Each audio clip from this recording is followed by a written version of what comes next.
Pour vous présenter un petit peu le webinaire d'aujourd'hui.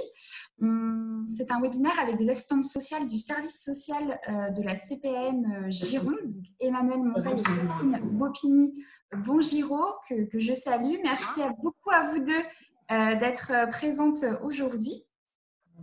Et l'objet de cet atelier à la Maison Rose de Bordeaux en temps classique, on a 3 à 4 réunions par an avec Emmanuelle et Catherine pour justement, si vous avez des questions sur accéder à ces droits, notamment en matière de reprise professionnelle, puisque Catherine et Emmanuelle sont spécialisées dans la lutte contre la désinsertion professionnelle et donc expliquent, par exemple, pour tout ce qui est RQTH, invalidité, temps partiel thérapeutique, etc. Donc, si vous avez des questions, mesdames, n'hésitez pas, c'est le moment.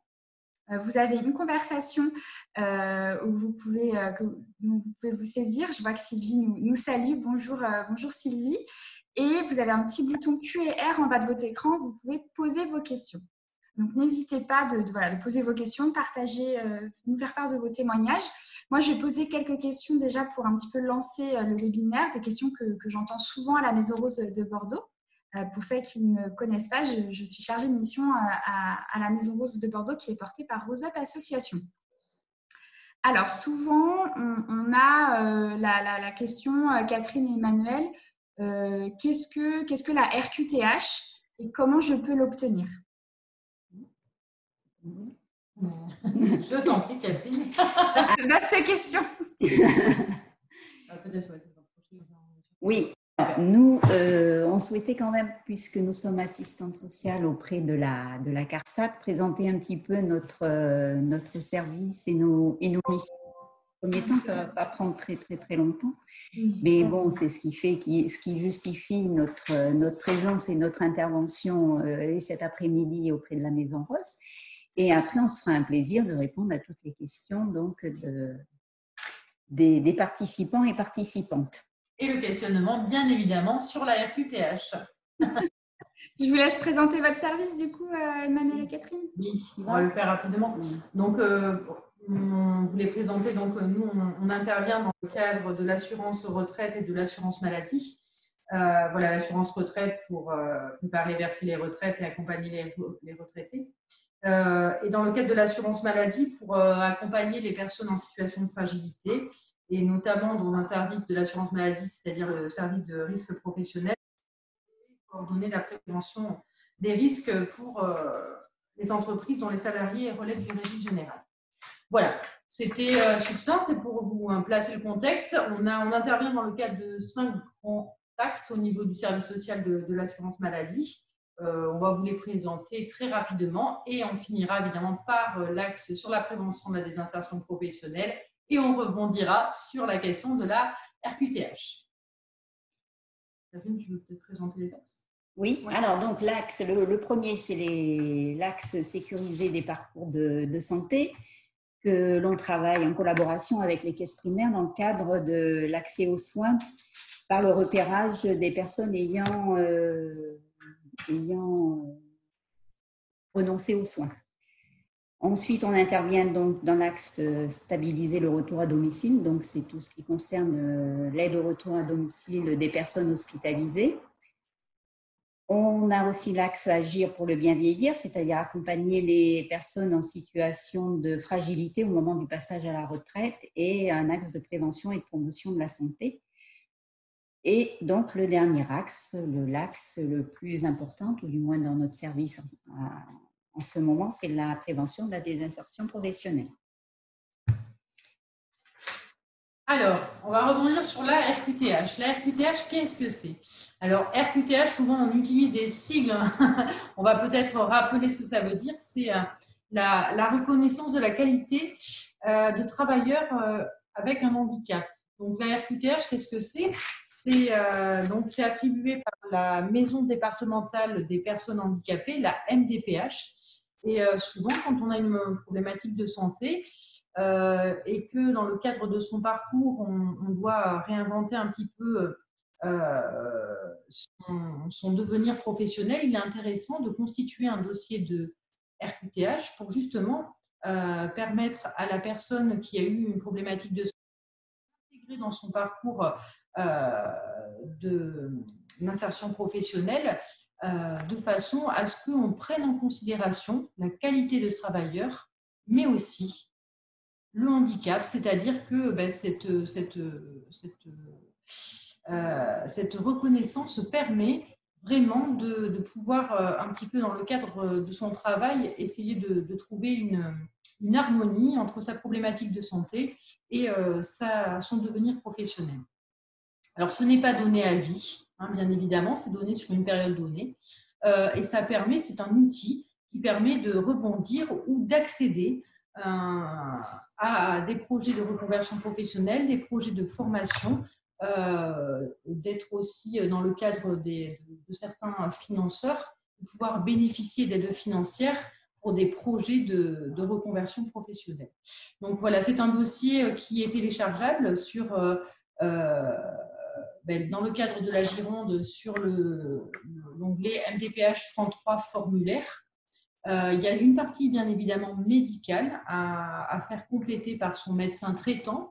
Vous pouvez y joindre également des certificats de vos médecins spécialistes. Vous pouvez aussi le faire compléter par un médecin spécialiste. Voilà, c'est toute une partie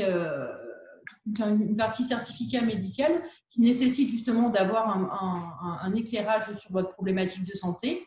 Il y a un certificat aussi du médecin du travail, si vous êtes salarié, qui permet un petit peu d'envisager à quoi peut aider la RQTH dans le cadre de votre situation personnelle à ce moment clé de votre problématique de santé, notamment par rapport à votre entreprise. Et ensuite, bien évidemment, il y a une partie administrative où on vous demande d'explorer un petit peu les questionnements sur votre projet professionnel et cette demande inhérente à votre projet professionnel. Voilà. Merci Emmanuelle. Tu as dit qu'elle était sur une durée donnée. Est-ce que ça dépend du profil et de la demande ou c'est une durée générale pour tout le monde, la RQTH? C'est en fonction des situations des personnes. Il y a la situation principalement médicale. Donc, ça peut être 1 an, comme ça peut être 3 ans, 5 ans.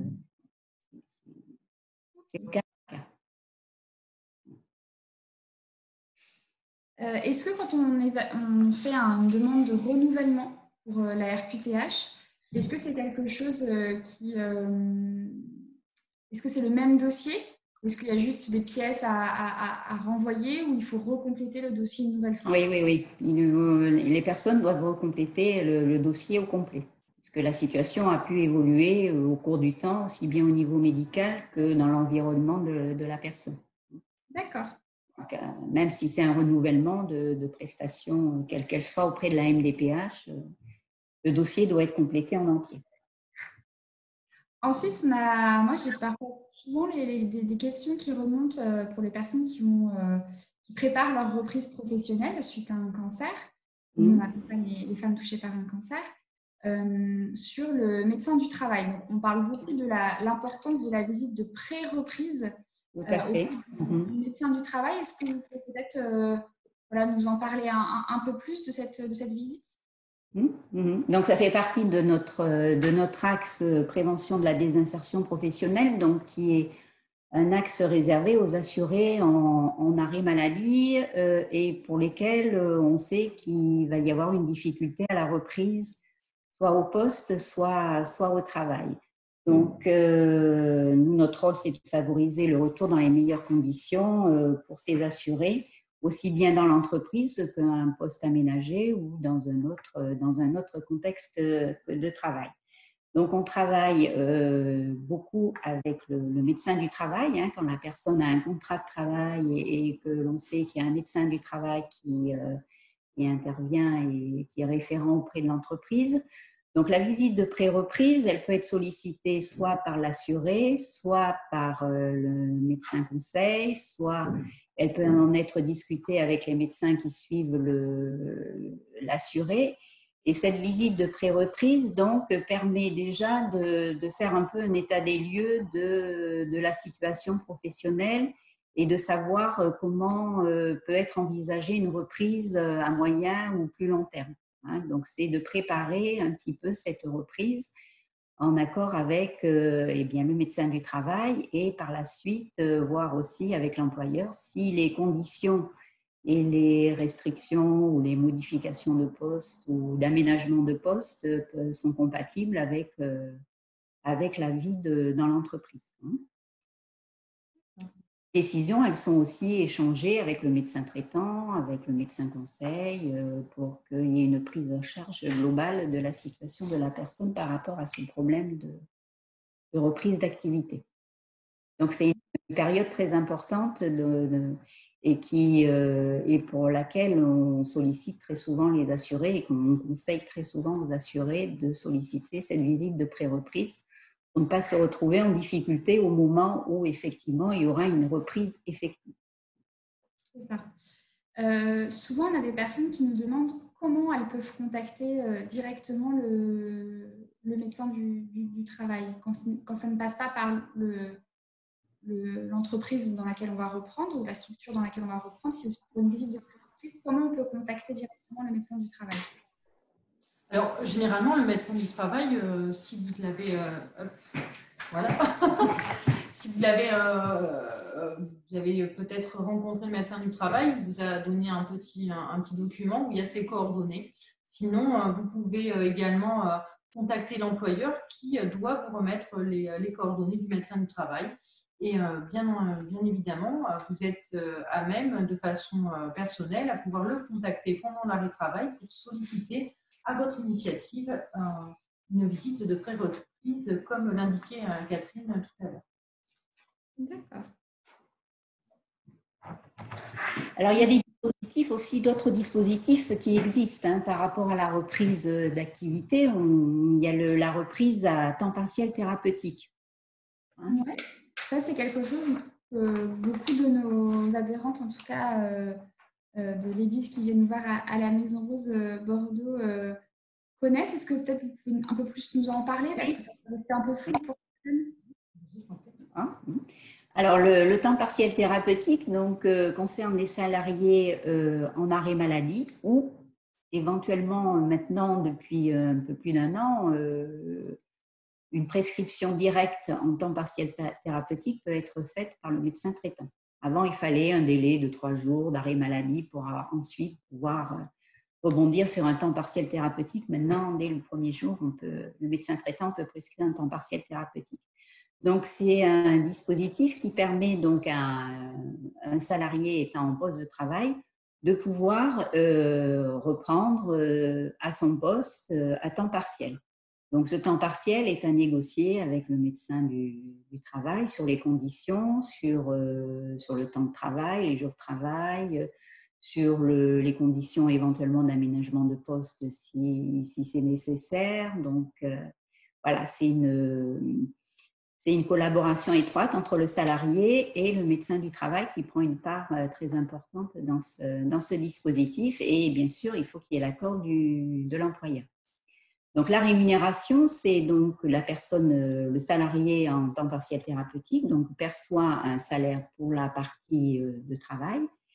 Et l'autre partie non travaillée, donc qui relève d'une prescription d'arrêt de travail, le salarié perçoit des indemnités journalières de la caisse primaire, puisque le temps partiel thérapeutique est considéré comme une période d'arrêt maladie. Donc, pour le mettre en place, pareil, c'est une mesure qui n'est pas définitive. Tout à fait. Et dans le but, la philosophie, c'est que le salarié puisse reprendre à temps plein, ou tout du moins au maximum du temps possible en fonction de ses problèmes de santé. Mais c'est fait pour reprendre, si la personne travaillait à temps plein, le temps partiel thérapeutique, il peut être à mi-temps, 75%, 80%, ça c'est à négocier avec le médecin du travail et en dernier lieu avec l'accord de l'employeur. Mais c'est toujours fait pour que le salarié puisse reprendre à son poste de travail. D'accord. Et par exemple, moi, voilà, j'ai été touchée par le cancer, je reprends, j'ai vu mon médecin du travail. La décision a été prise d'être sur un 50%, donc un mi-temps thérapeutique pendant 8 mois, par exemple. Est-ce que les jours et les heures travaillées se négocient avec le médecin du travail pendant la visite de pré-reprise, ou est-ce que c'est quelque chose qui peut se faire après avec l'employeur directement? Ça dépend des situations. Oui. En règle générale, ça se prévoit lors de l'entretien avec le médecin du travail, mais bien évidemment, ça peut être revu aussi pendant le temps du temps partiel thérapeutique, parce que peut-être que la personne se rend compte que finalement, un aménagement de toutes les matinées, par exemple, c'était favorisant par rapport à des soins l'après-midi, mais peut-être qu'avec le temps de trajet, elle se rend compte que peut-être ce serait mieux de faire une journée complète puis une journée de repos. Voilà, les choses sont assez fluides. Il faut bien évidemment repasser par le médecin du travail qui donne ses préconisations afin que l'employeur, lui aussi, puisse voir si dans l'organisation de son entreprise, les dispositions nécessaires dans le cadre du temps partiel thérapeutique sont possibles. D'accord. Ok. Souvent, donc, quand on est en temps partiel thérapeutique, qu'est-ce qu'on a à faire? Là aussi, j'imagine, ça dépend des situations et chaque entreprise a une politique RH différente, mais en général, qu'est-ce qu'on a à faire? Est-ce qu'on doit toujours envoyer, comme pour les indemnités journalières auprès de la CPM, quelles sont les démarches administratives à effectuer? Oui, donc c'est la prescription d'un arrêt de travail. Donc il faut effectivement que l'assuré transmette auprès de la caisse primaire cet arrêt de travail pour pouvoir par la suite indemniser. Et normalement, l'employeur doit transmettre par mail, c'était fax, mais maintenant c'est par mail, l'employeur transmet par mail le bulletin de salaire auprès de la caisse primaire pour que le montant de l'indemnité journalière soit calculé. Parce que si la personne fait un temps partiel thérapeutique de 75%, donc le montant de l'indemnité journalière dépend du montant du salaire versé par l'employeur. Mais comme l'indiquait Cathy, vraiment le temps partiel thérapeutique est considéré, d'accord, sur le temps d'arrêt de travail. Un temps partiel thérapeutique est dans le temps d'arrêt de travail, c'est-à-dire que c'est une prescription médicale. C'est de la continuité, on est toujours en arrêt de travail, mais le médecin traitant et prescripteur d'un temps partiel thérapeutique pour justement être une mesure favorisant, d'accord, l'évaluation d'une reprise de travail aménagé pour prendre en considération l'état de santé du salarié ou de la salariée. D'accord, ok. Si vous avez des questions, mesdames, n'hésitez pas à interagir ou à me poser des questions, soit sur la conversation, soit questions et réponses directement. Si vous avez des questions à Emmanuel et à Catherine, c'est le moment. Elles sont justement ici, entre autres, pour ça. Alors, on a également parfois beaucoup de questions quand même qui remontent sur l'invalidité. Quelle est la différence? Qu'est-ce que le dispositif d'invalidité? Comment je peux y avoir droit ou accès? Et quelle est la différence entre les différentes catégories? Parce qu'il y en existe 3, il me semble, à l'heure actuelle. Alors, en règle générale, l'invalidité, au niveau de la sécurité sociale, c'est une réduction de sa capacité de travail d'au moins 2/3. Quand le médecin, donc c'est un médecin conseil de l'assurance maladie qui, suite à sa rencontre avec l'assuré ou par rapport aux justificatifs médicaux qui lui sont transmis, peut proposer ce que l'on appelle une stabilisation, d'accord, de l'état de santé de la personne, c'est-à-dire que la personne n'est pas forcément guérie. Stabilisée, ça ne veut pas dire ça, mais ça veut dire qu'au vu des éléments médicaux, d'accord, et de l'état de santé de l'assuré, il peut se prononcer sur une réduction ou pas de sa capacité de travail. Et quand il prononce une réduction de sa capacité de travail, il propose une pension d'invalidité. Alors, que la pension d'invalidité soit de catégorie 1, 2 ou 3, c'est exactement la même définition, c'est-à-dire que la pension d'invalidité est une réduction de travail d'au moins 2/3. D'accord. Ensuite, les catégories, qu'est-ce que ça veut dire? C'est en lien avec les montants, d'accord, de l'invalidité. C'est-à-dire que quand on perçoit une pension d'invalidité catégorie 1, on perçoit mensuellement 30% de ses 10 meilleures années de salaire comme indemnisation par rapport à cette réduction de la capacité de travail.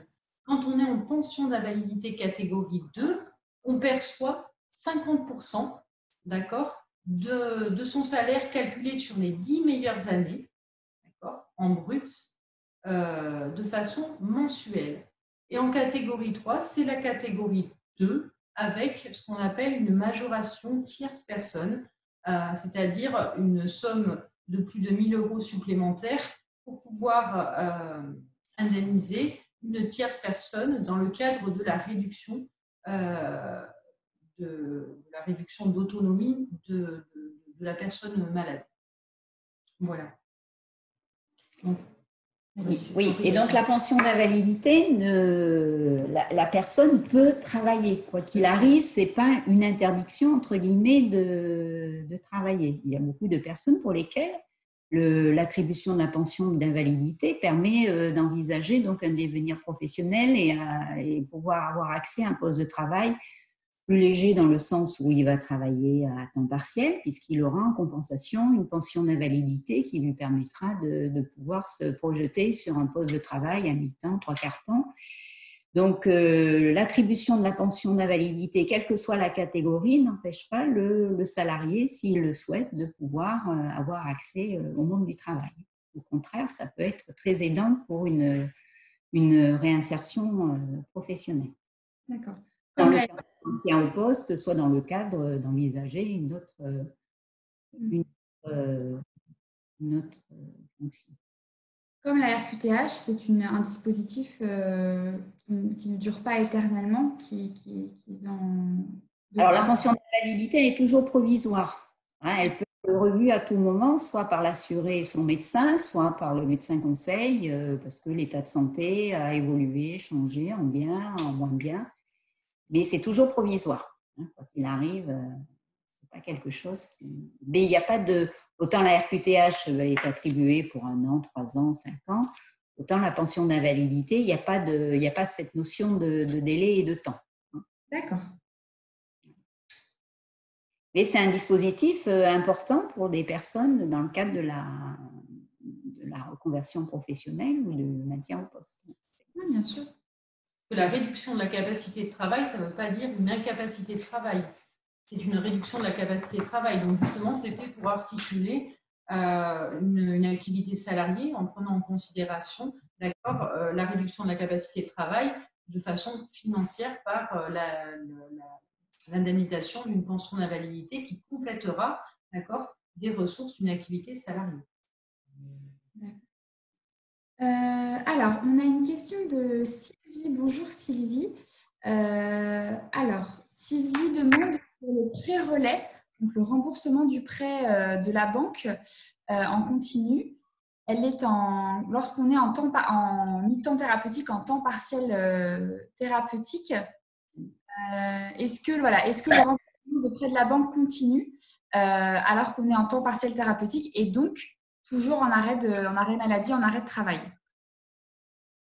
Ça dépend de la compagnie d'assurance. Il y a des modalités très différentes. Moi, je l'invite à se rapprocher de l'assurance qui prend en charge, si c'est déjà une prise en charge pendant le temps d'arrêt de travail, est-ce qu'il y a une modification sur une reprise à temps partiel thérapeutique? Parce qu'il y a en effet parfois le cas où l'assureur considère qu'une reprise à temps partiel thérapeutique est une reprise. Et alors que dans le code de la sécurité sociale, non, puisque c'est inhérent à l'arrêt de travail, mais ne maintient pas les garanties concernant la prise en charge du crédit. Donc peut-être que c'est une question à poser en amont, voilà, parce que forcément, c'est à prendre en considération au niveau financier sur un souhait de reprise à temps partiel thérapeutique. Oui, parce que la reprise à temps partiel thérapeutique induit un changement de contrat de travail.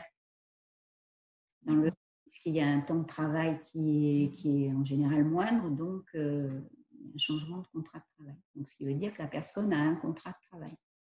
Donc, effectivement, après, les sociétés d'assurance, suivant le contrat d'assurance souscrit, peut effectivement suspendre la prise en charge des remboursements de prêts lorsqu'on est en temps partiel thérapeutique.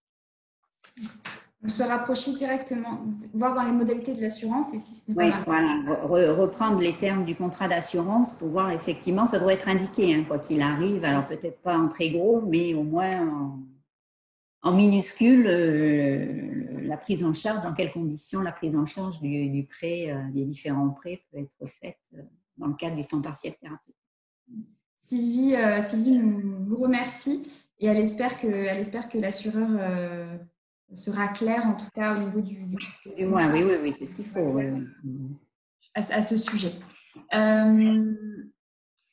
Est-ce que, là je vois qu'on a parlé de la RQTH, du temps partiel thérapeutique, de l'invalidité.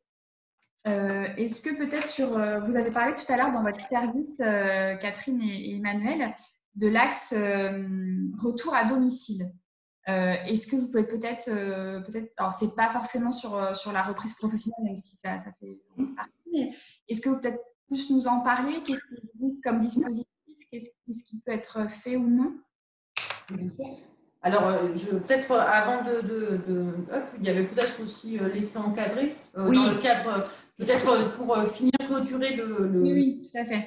L'insertion professionnelle. C'est vrai qu'on avait balayé plusieurs grandes thématiques avec Catherine. Et ensuite, moi, je vous parlerai bien évidemment de la sortie d'hospitalisation et des mesures justement pour accompagner la sortie d'hospitalisation que l'assurance maladie propose aussi aux personnes bénéficiaires du régime général.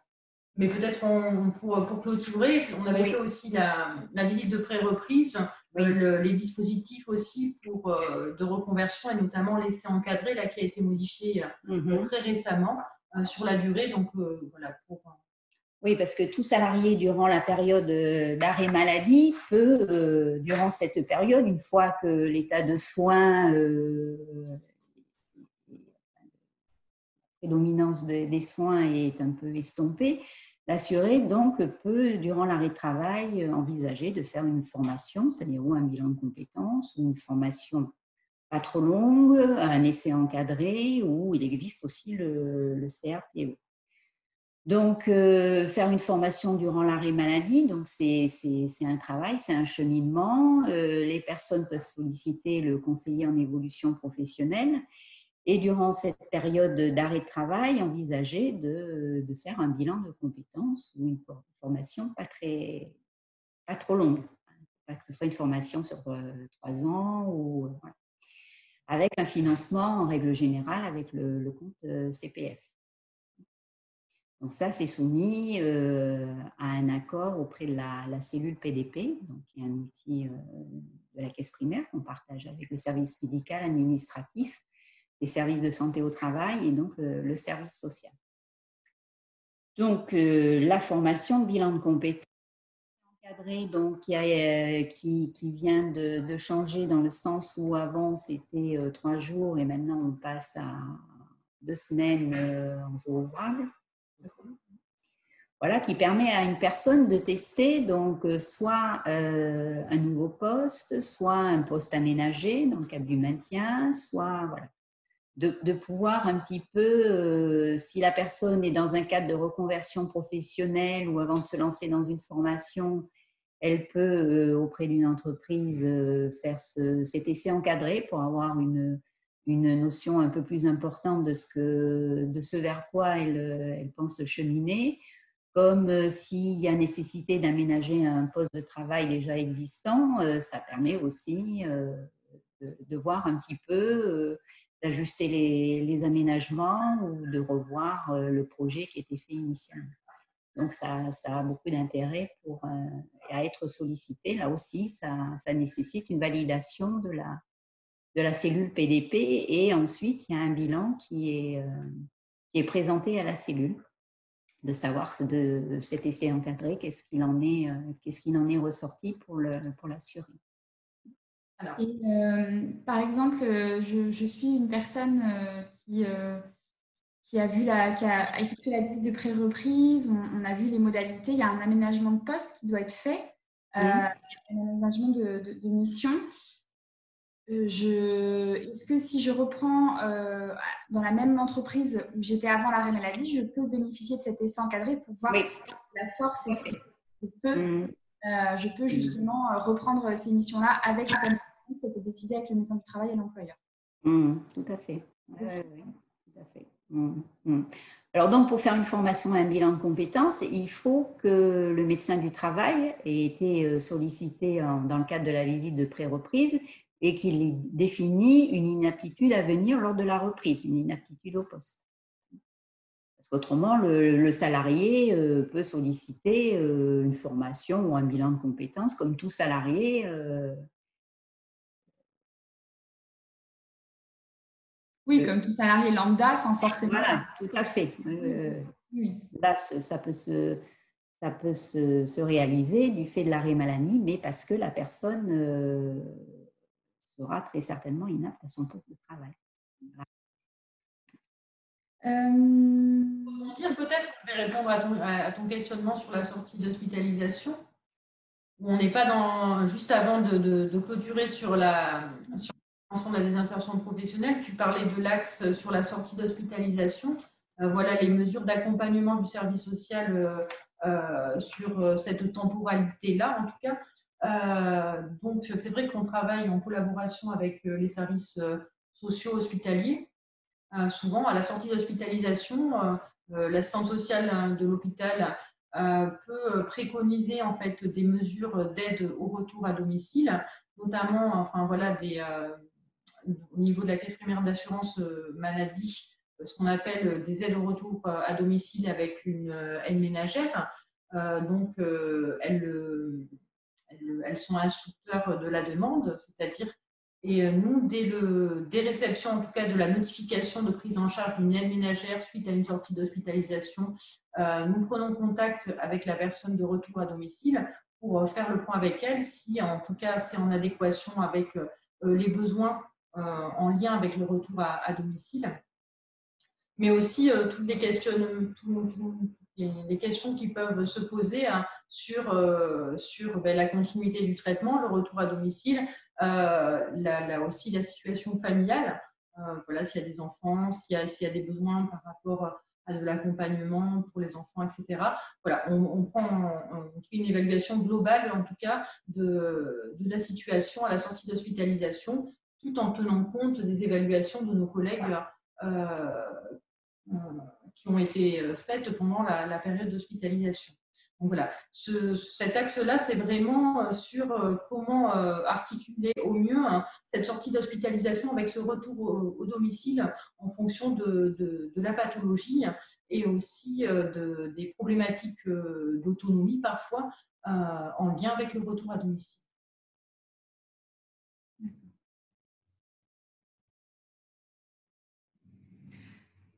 On avait déjà échangé avec Betty Dumas il y a quelques semaines maintenant, qui travaille au service action sociale et sanitaire, il me semble, de la CPN, notamment au niveau des aides ponctuelles type le reste à charge. Voilà, il y en avait beaucoup d'autres aussi.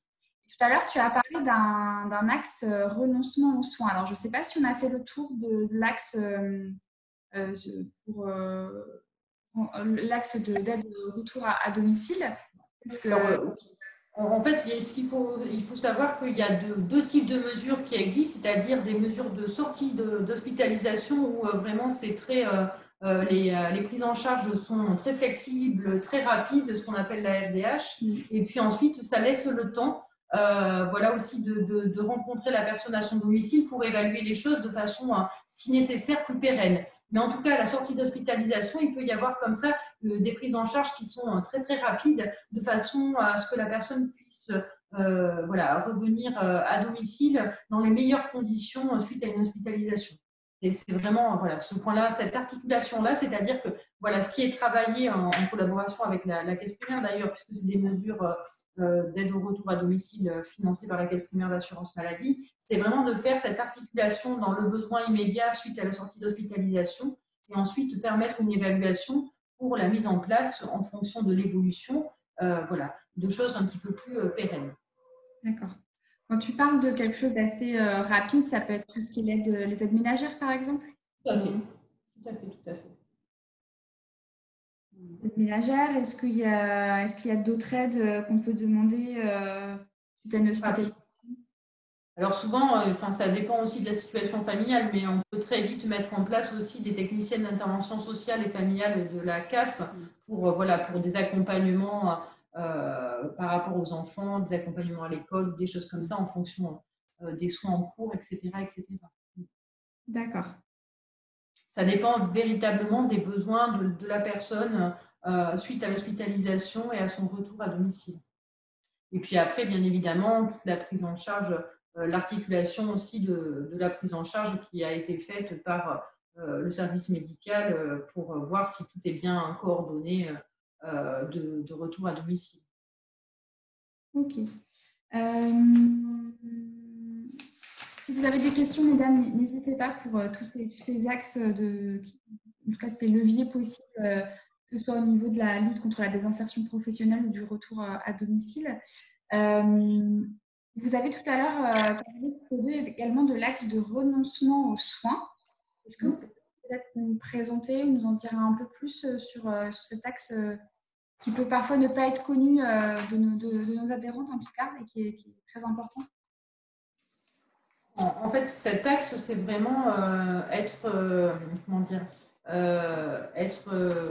vigilant, d'accord, sur les personnes que l'on rencontre, ou en tout cas les signalements qui nous sont faits par des collègues hospitaliers ou éventuellement aussi le service de l'assurance maladie, des personnes qui auraient renoncé aux soins, mais pour des freins économiques, psychologiques, voilà, enfin des motifs en tout cas, voilà, qui peut être intéressant d'aborder avec l'assuré pour accompagner en tout cas, parce que parfois, c'est compliqué les dossiers un dossier de financement pour des soins dentaires, pour même par rapport à justement des soins dans le cadre d'un traitement en oncologie. Voilà, tout le reste à charge, etc.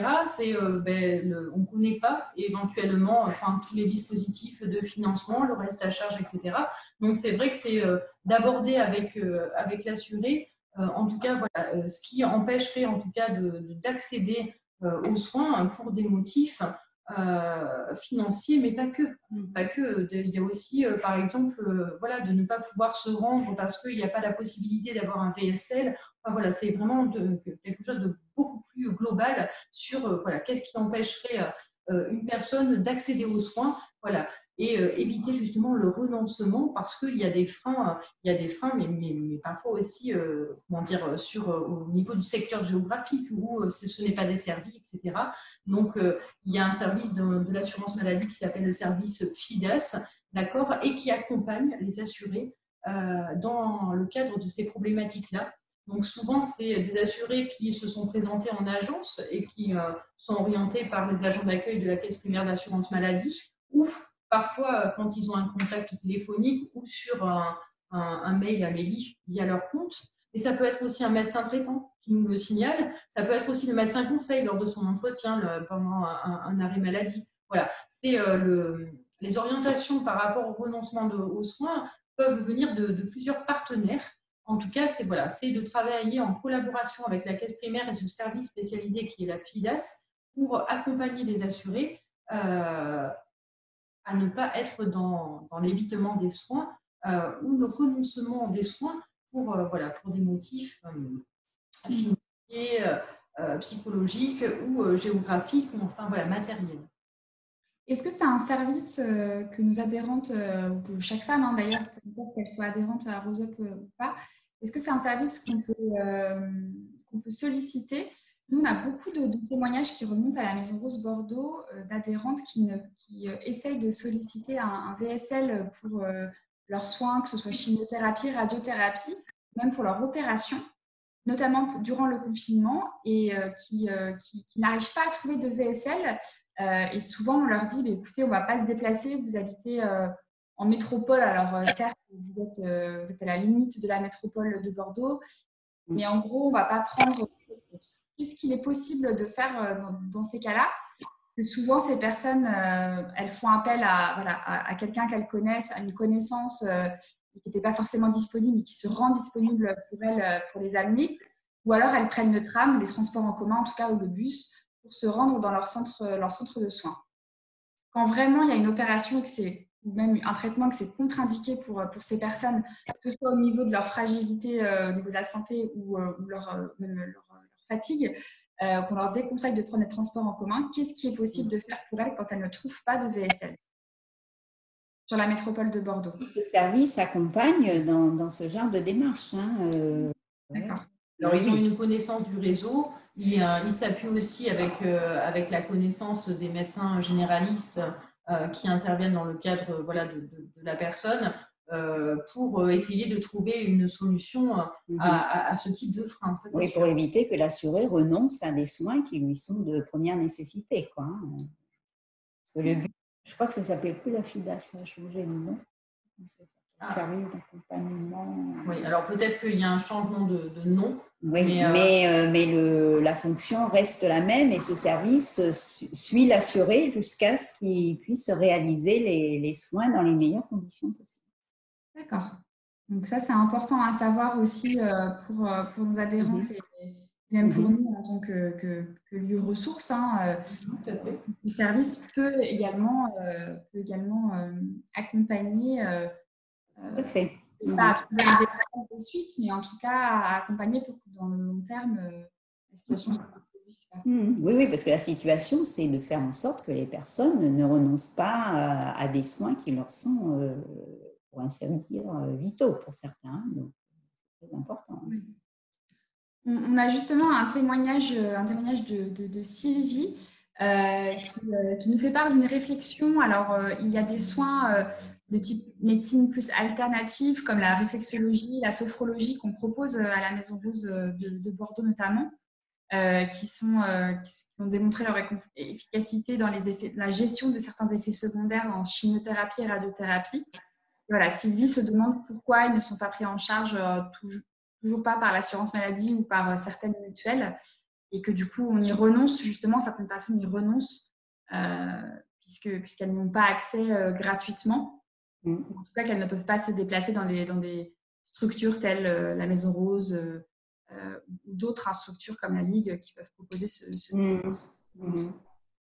Oui, alors là, on n'a pas trop de réponses en ce domaine. C'est bon, voilà, peut-être que effectivement, oui, ça a fait certainement ses preuves, mais après, qu'est-ce que... On se rend compte de plus en plus que voilà, ce type de demande, en tout cas, et notamment sur les mutuelles, voilà, il y a des ouvertures sur des prestations qui ne sont pas prises en charge par l'assurance maladie au jour d'aujourd'hui. Mais voilà, on ne sait pas en tout cas ce que demain réserve par rapport à tout ça. Il y aura forcément des évolutions. Au jour d'aujourd'hui, ce n'est pas remboursé par l'assurance maladie, mais c'est vrai qu'il y a certaines mutuelles, donc d'où l'intérêt aussi peut-être d'être vigilant quand on contractualise avec une mutuelle en fonction de ses besoins, parce que vous pouvez aussi modifier votre contrat mutuel s'il y a un besoin. Et évidemment, après, quand on est à proximité d'une association qui peut dispenser gratuitement ou éventuellement aussi sur tout le territoire, il y a la Ligue qui intervient dans le cadre de la PCO pour 3 séances gratuites à domicile quand on sort d'hospitalisation, et on peut être, en tout cas le service social est prescripteur de ce type de prestations pour les personnes qui seraient éloignées, en tout cas d'endroits où ça peut se pratiquer. Alors évidemment pas dans l'état actuel des choses, là au niveau sanitaire, mais dans quelques temps, ou en tout cas c'est le cas précédemment. Voilà, il y a cette possibilité-là. Après, voilà, j'invite toujours peut-être à essayer de faire un point. Souvent, sur les services au niveau de la prise en charge des soins, il y a une connaissance aussi du territoire pour connaître les associations si vous n'avez pas la possibilité, dans le cadre de votre contrat mutuel, d'avoir une prise en charge de ce type de prestations. Merci Catherine et Emmanuel, et merci Sylvie pour votre réflexion et votre témoignage et vos questions de tout à l'heure. Jean, vous avez parlé ou non? J'ai eu un… Non, non. Nous sommes toutes oui. Je ne sais pas ce qui s'est passé. J'ai eu un retour son comme si tu allais parler, Catherine. Ouais, c'est pas très grave. Ok, mais écoutez, alors pour répondre aussi, pour compléter, quand on avait parlé avec, on avait échangé avec Betty Dumas du service Action sanitaire et sociale. Pour le reste à charge, il me semble que certaines séances d'ostéopathie peuvent être prises en charge, je crois. Je ne suis pas sûre, mais il me semble. Donc voilà, il y a aussi cette ouverture qui se fait petit à petit par l'assurance maladie. Oui. Tout évolue, hein, c'est jamais statique, hein, quoi qu'il arrive. Un certain instant sera peut-être différent dans 3 mois, hein, heureusement. Hein. Oui, bien sûr. Parfois, ça donne aussi l'initiative. Par exemple, c'est justement votre association dans le cadre des transports. Oui, alors effectivement, on avait parfois, quand il y a des difficultés sur un territoire donné, ça donne aussi des initiatives associatives voilà, pour répondre à un besoin qui n'est pas satisfaisant à un moment voilà, On avait effectivement mis en place un projet qui s'appelait un projet de covoiturage qui s'appelait Roscar pour que des personnes qui suivent un traitement ou des proches ou autres puissent justement aller dans le centre de soins. Ce service, il a fermé pour le moment en tout cas, mais c'est vrai que c'est un service qu'on souhaite mener à bien. Dans quelques années ou sur le long terme, en tout cas, parce qu'on sait qu'il y a un réel besoin à ce niveau-là. Mais oui, effectivement, c'est le service Roscar, le service de covoiturage. Écoutez, je pense qu'on a fait le tour des questions, en tout cas moi que j'entends assez régulièrement à la Maison Rose. Peut-être juste, vous avez parlé toutes les deux de médecins conseils, médecins du travail. Médecin expert, il me semble, peut-être juste donner les différences de termes pour les personnes qui ne connaissent pas, ces termes-là. Quelles sont les différences du coup? Alors, oui, le médecin conseil, c'est le médecin de la sécurité sociale, hein, qui donc est le médecin du service médical, qui a connaissance donc de la situation médicale des salariés qui transmettent leur prescription d'arrêt de travail. Voilà. Donc, il a un rôle de contrôle, de vérification, de savoir si effectivement l'arrêt de travail est justifié et aussi ce rôle un petit peu à moyen terme de voir dans quelles conditions le salarié peut reprendre une activité professionnelle ou être maintenu à son poste. D'accord. Le médecin, tout à l'heure vous avez parlé donc il y avait le médecin conseil de l'assurance maladie et le médecin expert. Après, il y a le médecin du travail. Pour les personnes qui sont salariées, bien évidemment, le médecin du travail, c'est le médecin incontournable dans le cadre de la visite de pré-reprise, dans le cadre d'une reprise de travail. Voilà, c'est la personne qui évalue la capacité de reprise sur le poste de travail. Le médecin conseil lui évalue, comme le disait, l'indiquait Cathy tout à l'heure, c'est la personne qui évalue donc l'arrêt de travail et les soins, d'accord, puisqu'un arrêt de travail est prescrit quand un assuré nécessite de soins ou a des soins en cours. Le médecin du travail, lui, il est plutôt sur la situation où les soins se stabilisent et il y a une possibilité, en tout cas, de reprise, et il évalue la capacité de reprise sur le poste de travail ou dans l'entreprise, s'il y a d'autres possibilités dans une entreprise. Ensuite, il y a le médecin traitant, qui est le médecin en règle générale qui est prescripteur de l'arrêt de travail, qui est le médecin qui est de famille, le médecin qui connaît l'assuré. Éventuellement aussi, parfois, c'est des médecins spécialistes qui sont prescripteurs de l'arrêt de travail. Là, ils ont plus un rôle de prescription pendant la période de soins. Voilà un peu les grandes différences entre les médecins. Il y a, c'est vrai, le médecin traitant et spécialiste qui sont plus des prescripteurs de l'arrêt de travail le médecin conseil qui évalue d'accord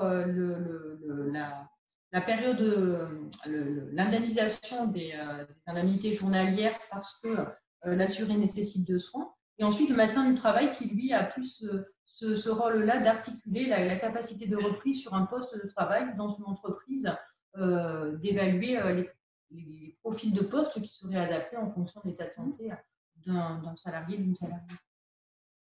D'accord. Merci beaucoup, Catherine. C'est très clair. Je ne vois pas d'autres questions qui sont posées pour le moment.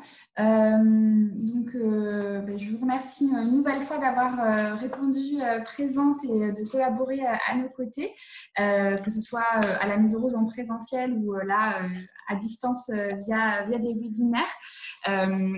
Évidemment, remercier la CARSAT, la CPM de cette collaboration avec la Maison Rose de Bordeaux. On sait tout l'intérêt de justement prévenir et de donner les informations en amont pour que cette reprise professionnelle ou cette sortie d'hospitalisation, des périodes qui peuvent être un peu anxiogènes pour les personnes, pour les assurés, se passe le mieux possible. Donc, merci beaucoup à vous pour votre disponibilité et pour vos conseils.